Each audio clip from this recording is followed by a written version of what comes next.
안녕하세요. 오늘도 서연살롱을 찾아주셔서 감사합니다. 인천에 살고 있는 30대 주부예요. 남녀가 만나 부부가 되기까지는 만겁의 시간이 필요하대요. 천지가 개벽하고 다음 개벽까지 걸리는 시간이 한겁이니 엄청난 시간의 인연이 필요하단 얘기죠. 그런데 그 귀한 인연을 고작 돈 몇 푼에 내팽개친 사람이 있어요. 그것도 40년이나 함께 살아온 아내를 말이죠. 그게 누구냐고요? 바로 제 시아버지예요. 남편 손을 잡고 처음 시댁에 인사를 드리러 가던 날, 남편이 그러더군요. 우리 아버지가 좀 유별나셔. 가급적이면 우리 집에서는 화장실은 안 가는 게 좋을 거야. 자기가 보면 좀 놀랄 테니까. 안 그래도 떨려서 정신이 없던 터라 그땐 한 귀로 듣고 흘렸어요. 그런데 긴장을 해서 그런가 시댁에 도착하고 얼마 안 돼 소변이 마렵지 뭐예요. 그래서 화장실에 들어갔는데 글쎄 누가 소변을 보고 변기 물을 안 내린 거예요. 그래서 물을 내렸는데 그때 화장실 문을 벌컥 열고서는 시아버지께서 들어오시는 거예요. 그러고는 다짜고짜 화를 내시는데 너 지금 뭐 하는 짓이냐? 누가 마음대로 변기 물을 내리래? 아직 한 번밖에 사용 안 했는데 이렇게 절약정신이 없어서야 널 어떻게 내 집 며느리로 들이겠냐? 하나를 보면 열을 한다고? 변기물도 귀하게 여길 줄 모르는 애가 뭔들 아끼고 살겠어. 수철이 너 얘 교육을 제대로 시켜 데려오든지 아니면 제대로 된 여자로 다시 찾아서 오도록 해. 그날 저는 시댁 소파에 엉덩이 한번 붙여보지도 못하고 그대로 집에서 쫓겨났어요. 황당하고 어이가 없었죠. 자기야, 대체 내가 뭘 잘못한 거야? 난 그저 누가 볼일을 보고 변기물을 안 내렸길래 물 내린 것밖에 없어. 이게 그렇게 혼날 일이야? 자기 잘못 아닌 거 잘 알아. 그래서 내가 미리 말했잖아. 우리 집에선 화장실 들어가지 말라고. 내 입으로 말하기 부끄러운데 사실 우리 집에선 소변은 3번 두고 나서야 물을 내릴 수 있거든. 그게 아버지가 정한 우리 집 규칙이야. 어릴 때부터 그렇게 배우고 자라서 난 다른 집도 그러는 줄 알았는데 중학생 때 친구 집에 놀러가 보니까 우리 집만 그런 거였더라고. 그래도 어떡하겠어. 아버지 뜻인데. 그래서 말인데 우리 집에 갈 때는 자기가 조심 좀 해줄래? 절약이 몸에 밴 분이라 예민하시거든. 남편한테 그 얘기를 듣고 얼마나 기가 막혔는지 몰라요. 그날 집에 가서 엄마한테 그 얘기를 했더니 엄마 반응도 비슷했어요. 아유 더러워. 남이 싼 오줌물에 볼일보다 튀면 어쩌려고. TV에서 그런 사람들이 있다는 얘긴 들었지만 실제로는 처음이다 얘. 찝찝해서 볼일이나 제대로 보겠니? 솔직히 충격적이긴 했지만 그래도 이런 일로 파혼까지 생각했던 건 아니었어요. 그냥 그 집 가풍이겠거니 하고 참아 넘기기로 했죠. 그런데 시댁에서 지켜야 할 게 이게 다가 아니더라고요. 화장실에서 대변을 본 후 휴지는 딱 3칸만 써야 하고 세수하고 난 물은 모아두었다가 걸레를 빨고요. 밥은 밥, 국, 김치에 메인 메뉴 한 가지만 상에 올릴 수 있어요. 찌개를 끓이는 날엔 국을 빼야 하고요. 거기다가 5시 이전에는 절대로 집에서 불을 켤 수 없어서 먹구름이 끼고 비 내리는 날엔 온 집안이 굴처럼 캄캄하게 지내야 했죠. 히트는 옷이나 신발을 살 때도 아버님 허락을 받아야 한다는 거예요. 허락을 받았다고 바로 살 수 있는 게 아니라 아버님이 동네 헌옷수거함을 돌아보시고 마땅한 게 없으면 직접 할인 매장에 동행해서 구입한대요. 그 밖에도 정말 많은데 그걸 다 적자면 날 셀 것 같아서 이쯤 할게요. 암튼 결혼식 날까지 아버님의 짠돌이 기질로 인해 민망한 상황이 여러 번 연출됐어요. 예식장 예약하는 데까지 따라오셔선 식대가 비싸다며 직접 음식을 해오시겠다고 난리를 치셨고 안 된다고 하니까 음식 종류를 줄이고 가격을 낮춰달라고 딜을 하셨어요. 그리고 예식 당일 아버님은 패백도 안 받으시고 식당에 지켜 서선 혹여 음식을 빼돌리지 않나 살피셨죠. 음식 주문은 또 얼마나 야박하게 하셨는지 중간에 음식이 동이 나서 저희 쪽 음식을 가져다 쓰셨어요. 물론 남은 음식은 부스러기 하나까지 다 싸서 집으로 가져가셨고요. 그러느라 정작 시아버님은 혼주로서 결혼식에 와주신 하객분들께 인사도 제대로 못 드렸고 심지어 신혼여행을 떠나는 저희 인사도 받지 못했어요. 푼돈 좀 아끼겠다고 말이죠. 나중에 제 친구들한테 얘기를 들어보니 예식에 사용된 꽃과 초, 비닐봉지에 리본 하나까지 몽땅 다 챙겨서 집에 가져가셨다고 하더라고요. 식장 측에서 혀를 내두를 정도로요. 그 얘기를 전해 듣는데 어찌나 창피한지 얼굴이 다 화끈거렸어요. 그렇게 말 많고 탈도 많은 결혼식이 끝나고 본격적으로 시아버지 월드에 입성한 저는 신혼여행에서 돌아온 날부터 아버님께 폭풍 지적을 받으며 시댁 가풍을 익혀 나갔어요. 가풍이라고 해봐야 하나같이 아끼고 덜 쓰고 안 쓰고 주워다 쓰는 거였죠. 그나마 직장이 서울이라 따로 살아서 망정이지. 한 집에서 같이 살았다면 모르긴 해도 숨 막혀서 진작에 질식해 죽었을지도 몰라요. 시집 온 지 2년밖에 안 된 제가 이럴 정도인데 아버님과 40년을 같이 살아온 시어머니는 오죽하겠어요. 아마 모르긴 해도 4호 화장을 하면 몸에서 사리가 나오지 않을까 싶네요. 그런데 문제는 평생을 그런 아버지 밑에서 자란 남편도 집에서 아버님과 비슷한 모습을 보인다는 거예요. 화장실 물 안 내리는 건 기본이고 퇴근길에 뭘 자꾸 주워오는데 사람 미치겠다니까요. 처음엔 탁상 시계나 화분 같은 작은 것들을 주워오더니 글쎄 한 번은 사단 서랍장을 주워왔지 뭐예요. 자기야, 그런 걸 뭐하러 들고 와? 우리 집이 고물상인 줄 알아? 완전 멀쩡한데 누가 버렸더라고. 돈 주고 사려면 10만 원은 줘야 할 텐데 아깝잖아. 시트지만 붙이면 앞으로 10년은 너끈히 쓸 수 있을 거야. 남편은 제 타박에도 불구하고 기어이 시트지를 사다가 리폼을 했어요. 하지만 정작 둘 자리가 없어서 결국 베란다에 내어놓게 되었죠. 남편과 오붓하게 커피를 마시려고 홈카페로 꾸몄던 베란다에 커다란 서랍장이 떡하니 놓이니 의자 놓을 자리 하나 안 남더라고요. 어찌나 열이 받던지 저는 그 일로 남편이랑 3일 내내 싸웠어요. 그리곤 문제의 그 서랍장은 얼마 뒤 저희 집에 들리셨던 아버님이 보시곤 시댁으로 가지고 가셨어요. 부전자전이라고 서랍장을 보자마자 아버님이 이러시는 거 있죠. 완전 새 거네. 잘했다 내 아들. 그 모습을 보니 덜컥 겁이 났어요. 이렇게 살다가 나도 40년 뒤엔 지금의 어머님처럼 살게 되지는 않을까 걱정이 돼서요. 그래서 남편한테 그 얘기를 했더니 우리 엄마 사는 게 어때서? 우리 아빠가 돈을 못 벌어오기래 자식인 내가 속을 썩이기를 해?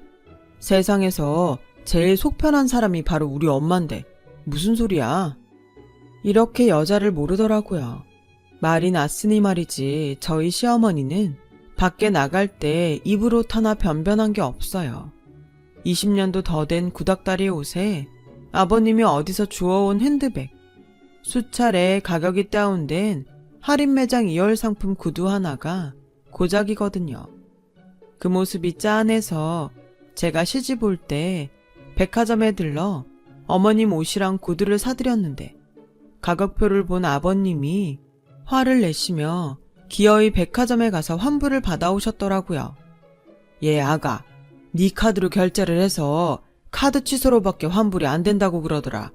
그래서 말인데 어차피 네가 네 CM이 쓰라고 사준 거니 그 가격만큼 네가 현금으로 줬으면 좋겠구나.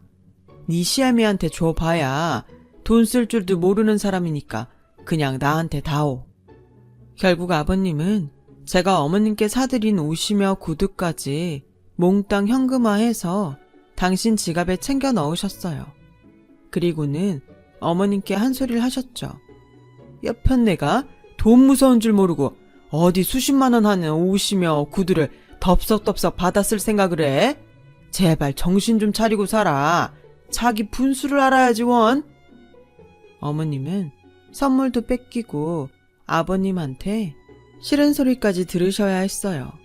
제가 괜히 선물은 해가지고 어머님만 힘들게 만든 것 같아 죄송하더라고요. 그래서 아버님 몰래 30만 원을 봉투에 담아 어머님께 드렸어요. 아니다. 네가 마음 써준 것만도 고마운데 무슨 돈까지 주니? 그러지 마라. 안 그래도 돼. 네 마음만 고맙게 받을게. 결국 어머님은 한사코 거절하셨죠. 그날 이후 저는 어머님께 선물도 마음 편히 해드릴 수가 없었어요. 같은 여자로서 어머님이 가엾기도 하고 한편으론 왜 저러고 사실까 한심하다는 생각도 들었어요. 그래서 더더욱 저는 저렇게 살지 말아야겠다 다짐을 하게 됐죠. 그러기 위해선 남편 버릇부터 고쳐야 했어요.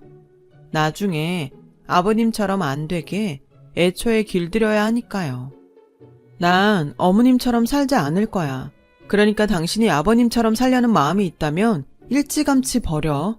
그리고 절약이라는 명목으로 밖에서 잡동사니 주워 나르는 일도 하지 마. 여긴 당신 혼자 사는 집이 아니라 우리가 같이 사는 집이니까. 또 한 번만 들고 들어와 봐. 그땐 당신이 주워오는 만큼 나는 우리 집 살림을 내다 버릴 거니까. 아참, 볼일 보면 변기 물도 제 가닥 내려. 욕실 안에 냄새도 나고 위생상 안 좋으니까. 물 좀 아끼겠다고 비위생적인 환경에서 살 수는 없잖아. 그 정도는 할 수 있지? 남편은 냉랭한 제 목소리에 질려서는 바로 그러겠노라 약속했어요. 시간이 지나자 남편도 더 이상 밖에서 물건을 주워오지 않았고 변기 물도 그때그때 내리게 되었어요. 그렇게 모든 게 제자리를 찾아가던 어느 날 친정 아빠 환갑을 앞두고 엄마한테 전화가 왔어요. 아버님이 아빠한테 선물을 보냈다고? 뭔 일이래? 짠돌이 영감님이? 지난달 아버님 생신 때 저희 아빠가 생신 선물로 공진단을 보내드렸는데 글쎄 아버님도 저희 집으로 공진단을 보냈다고 하더라고요. 짠돌이 같아 보여도 쓸 때는 쓰는 분인데 제가 오해했나 보다 생각했죠. 근데 얘 이게 좀 이상해. 케이스도 그렇고 개수도 그렇고 무엇보다 냄새가 공진단 냄새가 아니야. 이거 먹어도 되는 건가 모르겠네. 엄마, 말이 좀 그렇다. 이상하긴 뭐가 이상하다고 그래. 그리고 먹어도 되는지 모르겠다니? 그럼 우리 아버님이 못 먹을 걸 생신 선물로 보냈단 소리야? 아무리 내 엄마지만 선물 보낸 사람 성의가 있지. 함부로 말하는 게 듣기 거북했어요. 그래서 퇴근길에 친정에 들러 뭐가 이상하다는 건지 눈으로 확인을 하려고 했어요. 그런데 딱 봐도 가짜더라고요. 아빠가 보내드린 공진단 케이스에 따로 싸구려 환을 사서 넣은 거였죠. 엄마 말대로 냄새도 제가 알던 공진단 냄새가 아니었고요. 그래서 단골 한의원에 가지고 가서 환의 정체를 물어봤더니 글쎄 이거 풍물시장 앞에서 파는 싸구려 가짜 청심환이네요. 이런 거 함부로 드시면 안 돼요. 사장님은 간이 안 좋으셔서 이런 거 잘못 드시면 정말 큰일 납니다. 한의사한테 그 말을 듣는데 어찌나 화가 나던지 눈물이 다 나더라고요. 다른 건 몰라도 어떻게 약을 성분도 모르는 길거리표로 사서 공진단으로 속여서 보낼 수가 있는 건지 도저히 이해가 안 갔어요. 다른 사람도 아니고 사돈한테요. 저는 아버님이 보낸 약을 챙겨 들고 그 길로 시댁으로 달려갔어요. 저를 보자 아버님은 목에 잔뜩 힘을 주시고는 그러시더군요. 아버님이 공진단은 잘 받으셨다니? 내가 큰 돈 써서 보내드린 거니까 거르지 말고 잘 드시라고 해라. 지금 공진단이라고 하셨어요? 언제 아버님이 저희 친정에 공진단을 보내셨어요? 그런 건 안 왔던데요? 대신 가짜 청심환은 왔더라고요. 공진단 케이스에 담겨서요. 큰 돈 쓰셨다니까 차마 버릴 순 없고 이거 아버님 다 드세요. 저희 아빠는 간이 안 좋으셔서 이런 가짜 화는 먹으면 안 되거든요. 저는 아버님이 보냈던 화를 케이스 채로 아버님한테 내밀었어요. 그랬더니 버럭 소리를 치시더라고요. 공진단이나 청심환이나 먹으면 다 똥으로 나오는 거 아니냐. 삼시세끼 잘 먹으면 그게 보약이지. 얼마나 오래 살겠다고 약 타령이야. 싫으면 관둬라. 내가 다 먹으마. 기껏 생각해서 2만 원이나 들여 사서 보냈더니 별소리를 다 듣겠네. 네 아버지가 보낸 거랑 이거랑 뭐가 달라? 박스만 없을 뿐이지. 다 거기서 거기야. 사람이 절약할 줄을 알아야지. 허세만 가득해선. 아버님, 입은 삐뚤어져도 말은 바로 하셔야죠. 절약이요?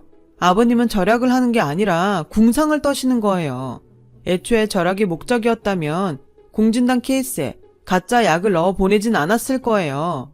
그저 돈 안 들이고도 들인 척 생생을 내고 싶었던 거 아닌가요? 그게 바로 아버님이 말한 허세예요.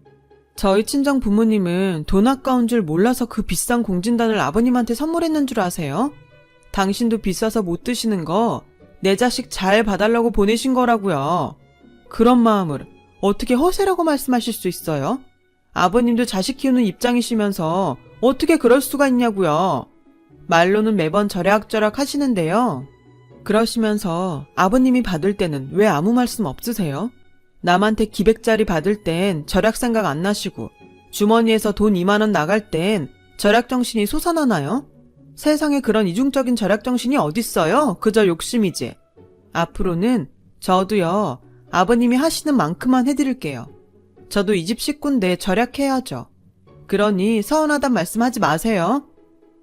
저는 쌩하니 시댁을 나왔어요. 차라리 미안하다고 하셨다면 이렇게 화가 나지는 않았을 거예요. 그런데도 끝까지 궤변을 늘어놓곤 당신이 옳다고 우기시니 저도 이해할 마음이 안 생기더라고요. 그날 이후 시댁 발길이 뜸해졌고 명절 때도 잠시 들러 식사만 같이 하고는 바로 돌아오곤 했어요. 한 1년쯤 지났을까요? 설이라 시댁에 들렀는데 어머님 안색이 안 좋아 보이더라고요. 그래서 어디 안 좋으시냐고 물었더니 그때 방에서 아버님이 나오셔선 대뜸 그러시더라고요. 암이란다. 지난주에 병원에 다녀와선 저러고 죽을 상을 하고 있지 뭐냐. 이 집안 꼴을 봐라. 지 몸 아프다고 집안 청소도 안 하고 방구석에 처박혀선 꼼짝을 안 해. 남들은 더한 병에 걸렸어도 식구들 먹여 살린다고 밖에서 일도 하고 멀쩡히 살림도 산다는데 니 애미는 암이란 소리 듣자마자 저러고 손 놓곤 유난을 떨더라니까. 아, 얼굴 안 펴. 지금 울고 싶은 사람이 누군데 그래. 병원비 몇 약값이며 방사선 치료 들어가면 이래저래 돈 깨지는 건 불보듯 뻔한데 생돈 나갈 생각에? 내가 잠도 안 와. 근데 뭘 잘했다고 그래. 돈 한 푼 벌지도 못하는 게 어떻게 돈 쓰는 재주는 타고났는지 원.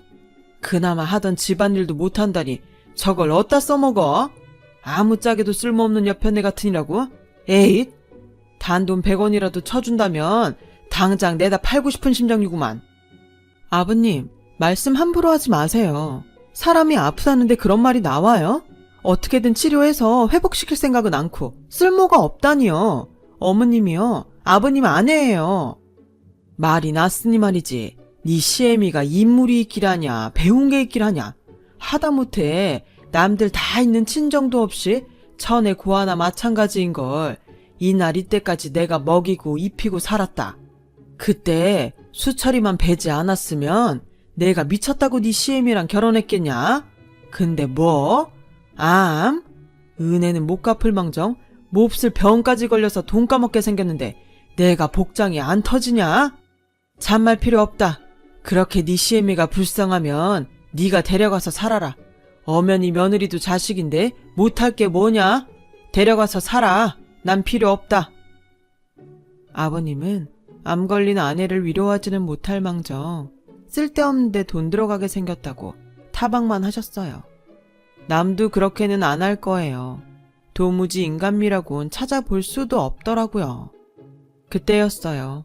주방에서 쌀을 씻고 있던 어머님이 나오셔선 아버님 얼굴에 쌀바가지를 집어 던지셨어요. 그래, 내 발로 이 집에서 나가주마. 똥물에 튀겨 죽어도 시원찮을 인간아. 이날 이때까지 너 같은 걸 남편이라고 믿고 산 내가 미친년이지. 길에서 빌어먹고 살아도 니놈 집에서 사는 것보다 마음 편할 거다. 40년을 네 마누라로 산 나를 이렇게 헌시짝거리듯 한 놈 나도 싫어. 암 진단받고 병원문 나서는데 뭐가 제일 서글펐는지 알아? 병 걸려 죽을지 모른다는 것보다 너 만나서 내 인생 허비한 게 그게 제일 서글펐어. 부모 없이 자라 친척집에 빌붙어 살던 내 처지가 싫어서 내 한 몸 힘들어도 번듯한 가정 꾸리고 살겠다고 이날 이때까지 찍소리 안 하고 산 내가 가엾고 불쌍해서 그래서 서글펐다고. 근데 이젠 나도 싫어. 너라는 인간하고는 더는 못 살겠어. 남들 손가락질 받으면서 궁상 떨고 사는 것도 지겹고 되먹지 않은 네 형제들한테 무시당하는 것도 싫고 무엇보다 역겨운 네 쌍판떼기 보고 사는 게 제일 징글징글해서 싫어. 그러니 평생 벽에 똥칠할 때까지 궁상 떨면서 네 혼자 살아.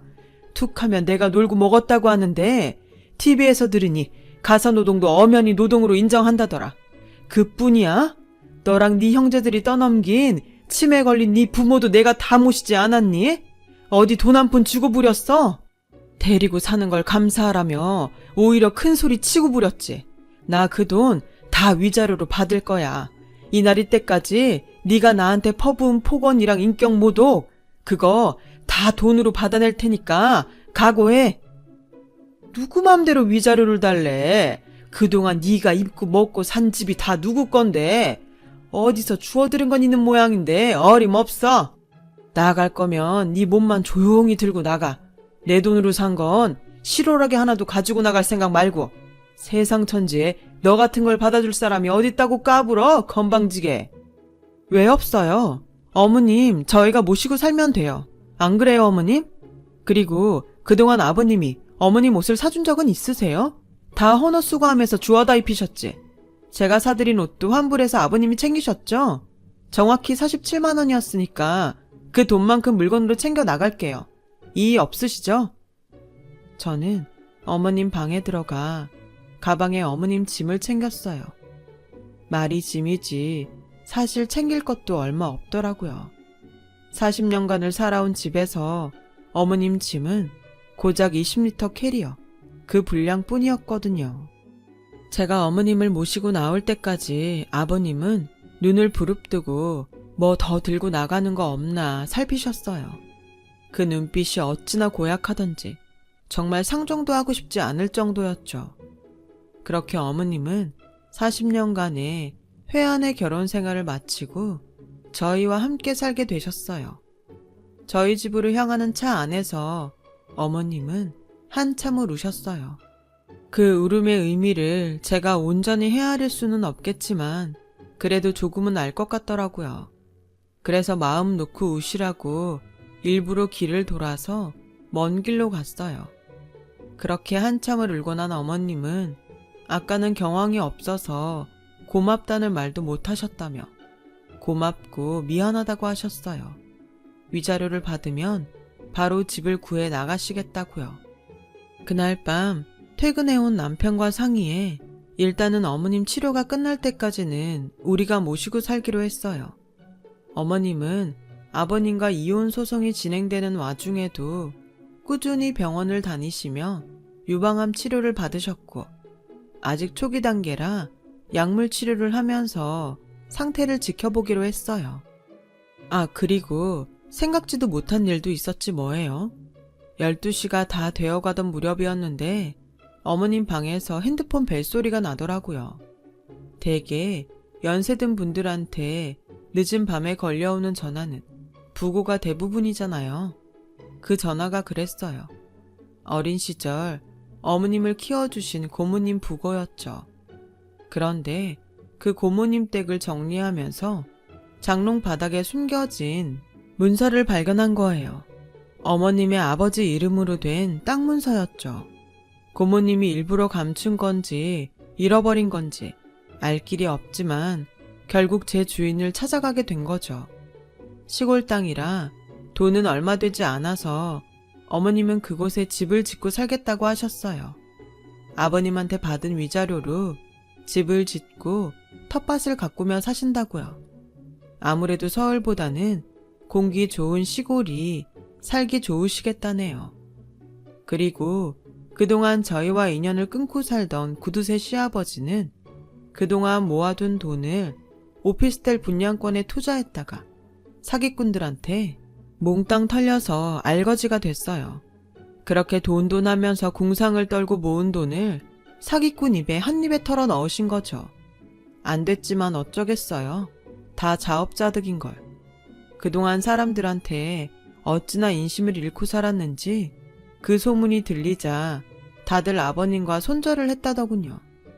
뒤늦게 어머님을 찾아와 위자료를 돌려달라고 떼를 쓰셨는데 어머님이 걸레밥물을 끼얹으며 욕설을 퍼붓고 쫓아내셨어요. 그 모습이 어찌나 통쾌하던지 역시 인생은 베푼 만큼 받는가 봐요. 절약도 좋고 검소함도 좋지만 남에게 베푸는 우리 마음만큼은 부자였으면 좋겠습니다.